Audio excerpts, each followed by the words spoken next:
So this is a podcast on some of Geert-Jan van Oldberg's paper that he led, his last contribution before he unfortunately passed away at a very young age of 59 last year in 2021.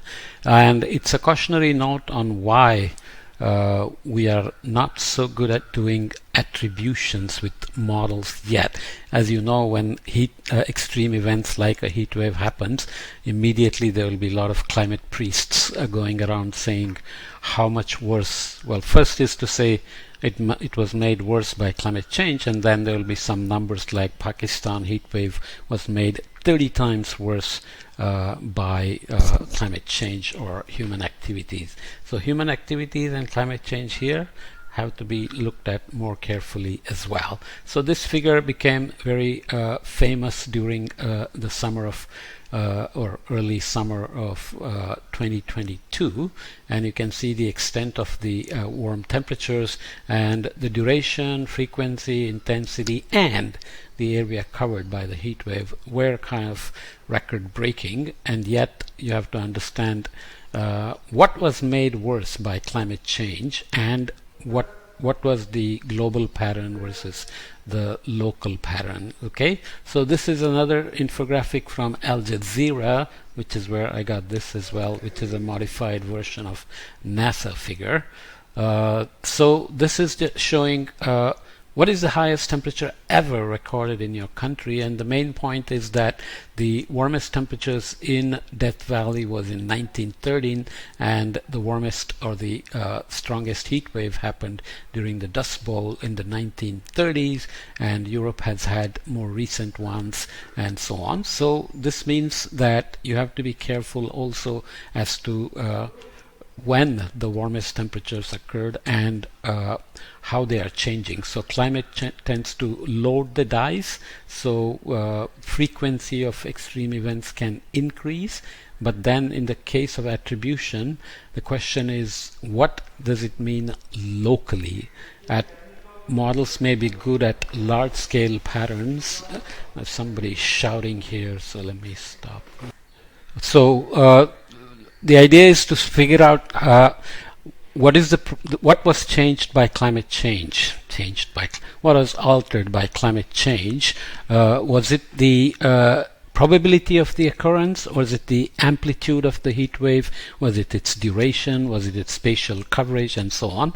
And the main message from Van Oldberg is that models are right now not good enough, and we'll see that sometimes even the data is not good enough, because when you want to do attribution, you want to see a long enough time series to see what has happened in a particular place like Pakistan, and especially has to be much more specific location within Pakistan, so that over the historical record, how does the current heat wave compare in terms of its probability of occurrence, its intensity, maybe its duration, and maybe its spatial coverage, and so on.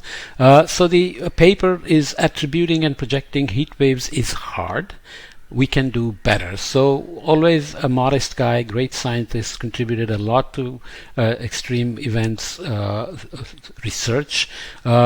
Let's read his plain language summary. Heat waves are arguably the most deadly weather phenomena. As the Earth warms due to higher concentrations of greenhouse gases, one would expect heat waves to become worse as well, killing even more people unless they are better protected against the heat. However, it turns out that the world is not so simple, and that many other factors also influence heat waves. Land use changes, irrigation, air pollution, and other changes also drive trends in heat waves. So some things may cool, some things may warm. Aerosols may cause solar dimming. Irrigation is now argued back and forth whether it makes heat waves worse or has no impact, and so on. Some of these cause much larger trends, while some have counteracted the climate change driven trends up to now. In some regions, the causes of high trends have not yet been identified. Current generation climate models often do not simulate all these mechanisms correctly, so will have to be improved before we can more confidently trust their descriptions of past trends and projections of future trends in heat waves. As many of you know, there is a cottage industry of using CMIP6 models or whatever class of IPCC models to say what will happen in the later decades close to 2100 in terms of heat waves, droughts, etc. But often it's not stated clearly that at that time scale, scenario uncertainties often dominate the projections.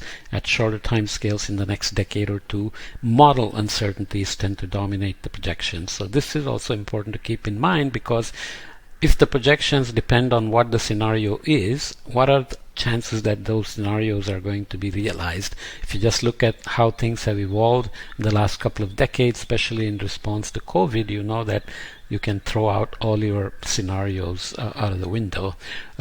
So this is showing here trend in the highest maximum temperature of the year TXX as a regression on 4-year smoothed global mean surface temperature, so that you get an idea of how the local warming or cooling is compared to the global mean pattern. And the idea is that models are in general good at larger scale patterns given the greenhouse gas forcing, solar forcing, volcanoes, etc. But as you zoom into more and more local scales, the models are just not good enough. This is the global network data stations with a minimum radial separation of 2 degrees and at least 50 years of data in the 1900 to 2019. And so this is for the previous slide is for 1900 to 2019, and this one, so we are looking at 1900 to 2019, and this one is more recent period 1970 to 2019, and at least 30 years of data. The main point you want to understand is that there is more warming over Europe and more realizations of the highest maximum annual temperatures, whereas there is a conundrum over the US, where in fact there have been drops in the highest annual maximum temperatures, and India has not seen much of a change in that over this period of 1900 to 2019.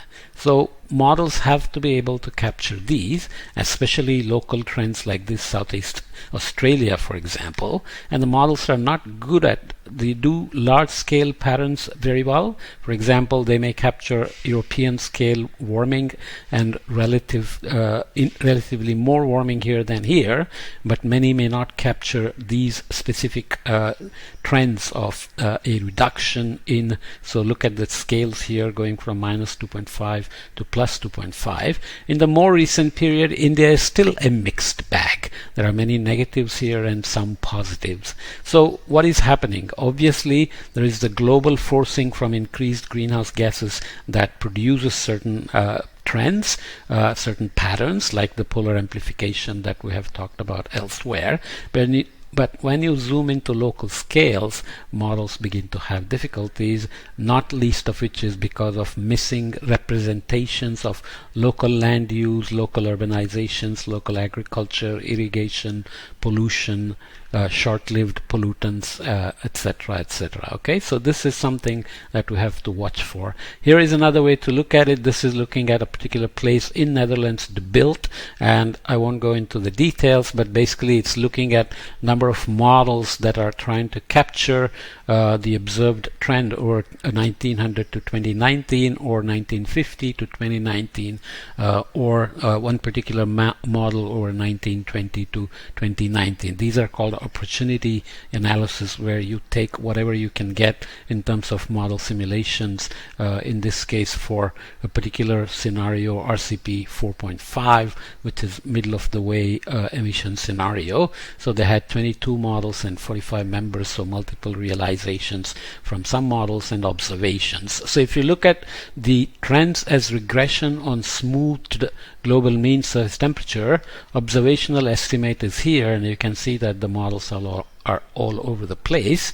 And this is from Cordex, which are regionally downscaled versions of the IPCC models, and you can see that for this period they are way off as well. And this is from CSM, which is the NCAR model from the US, and that's way off as well. So cautionary tale is that while we can say certain things with great confidence, like this northern hemispheric polar projections from 1979 to 2013, seasonal trends, there are changes in the wave patterns, frequency of heat waves distributed across the globe have increased. I think it's some 6 times, but again, these are large-scale patterns. So whatever we can say about large-scale patterns has to be then about what happens when you zoom in. So this is showing observations for 1961 to 2000, another global network here, a reanalysis product, blending of models and data, and these are the mean trends and standard deviation in the trends.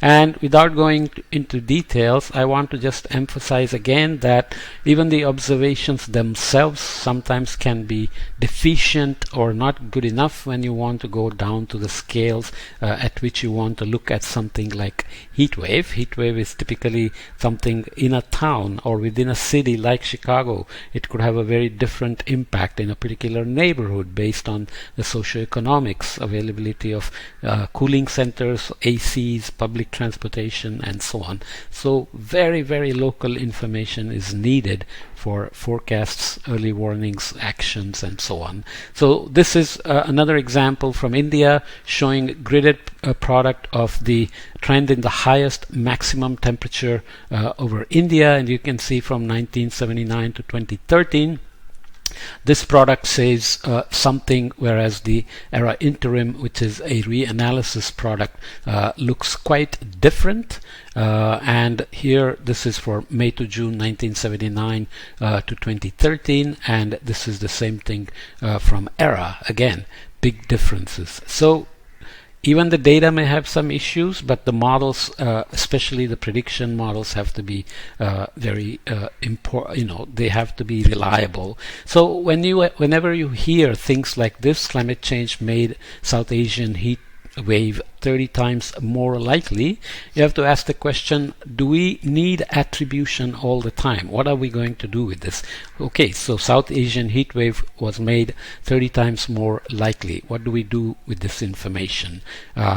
Does this say anything about what was the most important local factor? Was it deforestation, urbanization, irrigation, pollution, or was it all global patterns that determined this amplification of the heat wave? And what scale was increased? For example, in the summer of 2022, I think La Nina and the Arctic warming together created a pattern that extended further south into peninsular India. So how do natural variabilities contribute to these changes in duration, intensity, and frequency of heat waves, as well as the areas covered? So the main cautionary note, just again as an eulogy to Geert Jan, is that models are still not there yet in terms of their ability to do attribution. And the other thing we have to remember is that we always say models are much better at doing temperatures, which is true. Temperatures have larger decorrelation scales, easier to predict the dynamics and temperatures, whereas precipitations are much harder to do. So what does that mean then in terms of attribution of floods over Pakistan or particular place in India? So that gets even more tricky because data for precipitation is even worse than data for temperature, except in some particular places like India, for example. So all these things we have to keep in mind. So the other thing I worry about is that every time extreme event happens, the focus is on saying how global warming made it worse, but then there is a distraction from the fact that forecasts may not have been very accurate. So why don't we focus more on why forecasts were not done right? and how to do forecasts better rather than worrying about attribution so much, or always talking about how climate change will make these worse in the future decades. Everything is happening right now, so what can we do right now? So this requires more attention as well. Of course, people differ on this, and there are many people who like to talk about how much worse things will get in the future, but you have to decide for yourself, should we be creating early warning systems, better forecasts to deal with what's happening now, as we look at things like adaptation and mitigation to reduce these heat waves and extreme events in the future, remembering that they are often dependent not just on greenhouse gases but on very local factors like land use change, pollution, irrigation, all sorts of things. Okay, that's what I wanted to say today.